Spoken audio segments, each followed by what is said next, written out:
Hello ಸ್ನೇಹಿತರೆ, ಇವತ್ತಿನ ಈ ವಿಡಿಯೋದಲ್ಲಿ ನಾನು ಮಾಡಿರೋಂಥ ತೋರಿಸಿರೋಂಥ ಫೋಟೋಗಳನ್ನು ಯಾವ ಥರ ಕ್ರಿಯೇಟ್ ಮಾಡುವುದು ಅಂತ ಈ ವಿಡಿಯೋದಲ್ಲಿ ನಿಮಗೆ ತಿಳಿಸ್ಕೊಡ್ತೀನಿ. ನೀವು ಸಂಪೂರ್ಣವಾಗಿ ಈ ವಿಡಿಯೋನ ನೋಡಿ. ನಾನು ಸ್ಕ್ರೀನ್ ರೆಕಾರ್ಡಿಂಗ್ ಆನ್ ಮಾಡಿರ್ತೇನೆ.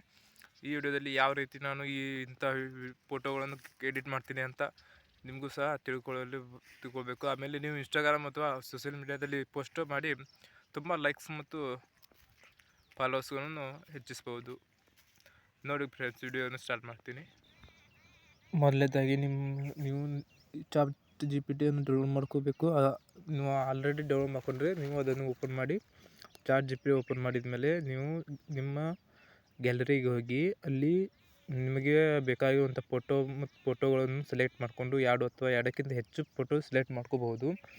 ಅದಾದ ಮೇಲೆ ನೀವು ಒಂದು ಫೋಟೋನ ಸೆಲೆಕ್ಟ್ ಮಾಡ್ಕೊಂಡ್ಮೇಲೆ ಯಾವುದು ಕ್ರಿಯೇಟ್ ಅಂತಿರಲ್ಲ ಆ ಫೋಟೋಗಳನ್ನು ಸೆಲೆಕ್ಟ್ ಮಾಡಿಕೊಂಡು ನೋಡಿ. ಇವಾಗ ನಾನು ಫೋಟೋಗಳನ್ನು ಸೆಲೆಕ್ಟ್ ಮಾಡ್ಕೊಂಡು ಹೋಗ್ತಿದ್ದೀನಿ. ನೋಡಿ, 2 ಫೋಟೋಗಳನ್ನು ಸೆಲೆಕ್ಟ್ ಮಾಡಿಕೊಂಡು ಅದಾದಮೇಲೆ ಒಂದು ಪ್ರೊಮೋಟ್ ಇರುತ್ತೆ, ಅದನ್ನು ನೀವು ಅಲ್ಲಿ ಟೈಪ್ ಮಾಡ್ಕೋಬೇಕು.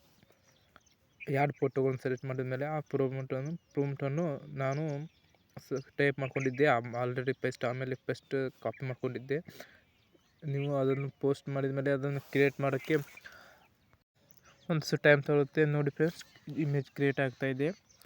ಅದು ಆಗೋ ತನಕ ನೀವು ನಮ್ಮ ವಿಡಿಯೋನ ಲೈಕ್ ಮಾಡಿ, ಶೇರ್ ಮಾಡಿ, ಸಬ್ಸ್ಕ್ರೈಬ್ ಮಾಡಿಕೊಂಡು ವೇಟ್ ಮಾಡಿ ಫ್ರೆಂಡ್ಸ್. ನೋಡಿ ಇಮೇಜ್ ಕ್ರಿಯೇಟ್ ಆದಮೇಲೆ ಹೇಗೆ ಕಾಣುತ್ತೆ ಅಂತ. ಜಸ್ಟ್ 1-2 ಕ್ಲಿಕ್ಕಲ್ಲಿ ನೀವು ಈ ಥರದ ಇಮೇಜ್ಗಳನ್ನು ಕ್ರಿಯೇಟ್ ಮಾಡಬಹುದು. ಇಮೇಜಲ್ಲಿ ಯಾವುದೇ ರೀತಿಯ ಫೇಡ್ ಇರೋದಿಲ್ಲ.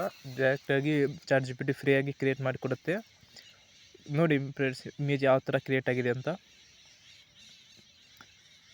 ಇಲ್ಲಿ ನೋಡ್ಬೋದು. ನೀವು ಒಂದೊಂದು ಫೋಟೋ ಕ್ಲಿಯರ್ ಆಗಿದೆ ಮತ್ತು ಯಾವುದೇ ರೀತಿಯ ಪ್ರಾಬ್ಲಮ್ಸ್ ಇಲ್ಲ.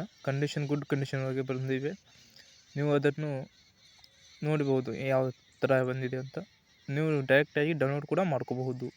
ನೋಡಿ ಫ್ರೆಂಡ್ಸ್, ವಿಡಿಯೋ ನೋಡಿದ್ದಕ್ಕೆ ಧನ್ಯವಾದಗಳು. ನಿಮಗೆ ಈ ವಿಡಿಯೋ ಇಷ್ಟ ಆದರೆ ನನ್ನ ವಿಡಿಯೋವನ್ನು ಲೈಕ್ ಮಾಡಿ, ಶೇರ್ ಮಾಡಿ ಮತ್ತು ನಮ್ಮ ಚಾನಲ್ ಸಬ್ಸ್ಕ್ರೈಬ್ ಮಾಡಿಕೊಳ್ಳಿ. ಮತ್ತೆ ಸಿಗೋಣ ಮುಂದಿನ ಇದೇ ರೀತಿಯ ಕ್ರಿಯೇಟಿಂಗ್ ವಿಡಿಯೋದಲ್ಲಿ. ಯಾವ ರೀತಿ AI ಮೂಲಕ ಇಂಥ ಕ್ರಿಯೇಟಿವ್ ಫೋಟೋಸ್ ಮತ್ತು ವಿಡಿಯೋವನ್ನು ಮಾಡ್ಬೋದು ಅಂತ ನಿಮಗೆ ಹೇಳ್ಕೊಡ್ತೀನಿ. ನೋಡಿ, ಧನ್ಯವಾದಗಳು ಸರ್ ಫ್ರೆಂಡ್ಸ್, ಧನ್ಯವಾದಗಳು.